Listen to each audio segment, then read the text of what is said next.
দাদার নতুন ভিডিও কবে আসবে? দুর্গাপুজো তো সেই কবে চলে গেছে। হ্যাঁ আমি জানি দুর্গাপুজো অনেক মাস হয়েছে চলে গেছে, তারপরে কালী পুজো এসছে, জগদ্ধাত্রী পুজো এসছে, কিন্তু ভিডিও আসেনি।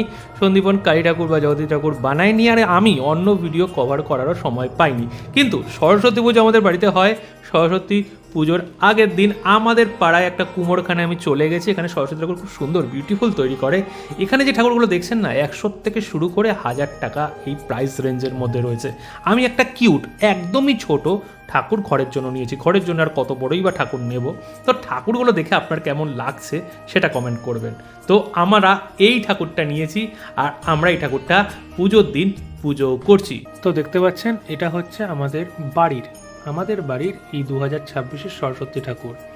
অনেকটাই ছোট লাগছে এবছরের সরস্বতী ঠাকুরকে, কেননা আমি পুরো লাস্ট মোমেন্টে গেছিলাম সরস্বতী ঠাকুরকে আনতে। এর থেকেও বড় ঠাকুর ছিল, কিন্তু অনেক দাম বলছিল, আর সেইভাবে অতটাও ভালো লাগছিল না। আর এই ঠাকুরটা আমাকে একটু দৃষ্টি আকর্ষণ করলো। দেখতে পাচ্ছেন ঠাকুরটা সাদার মধ্যে, ঠাকুরটা কিন্তু মুখশ্রীটা ভালো, একটু লম্বাটা টাইপের, একটু চওড়া হলে ভালো হতো, কিন্তু মুখশ্রীটা কিন্তু আমার বেশ ভালো লেগেছে, এর জন্যই আমি ঠাকুরটাকে নিলাম। আর আমাদের তো ঘরের মধ্যেই পুজো হয়, বেশি বড় ঠাকুরের দরকারও নেই। তো সকালে পুজো কিন্তু কমপ্লিট হয়ে গেছে।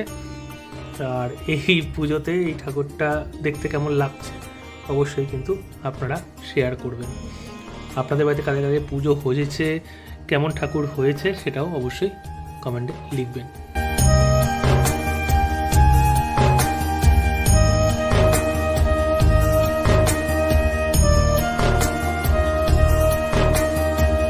আচ্ছা, এই জায়গাটা একটু চেনা চেনা লাগছে না?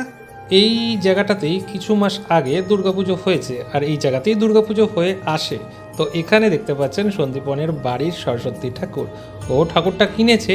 তো এখানে সরস্বতী ঠাকুরের মুখশ্রীটা আর এত সুন্দরভাবে এখানে ফিনিশিং করেছে, কালার কম্বিনেশন আমার বেশ ভালো লেগেছে। আপনাদের কেমন লেগেছে অবশ্যই কমেন্ট করবেন।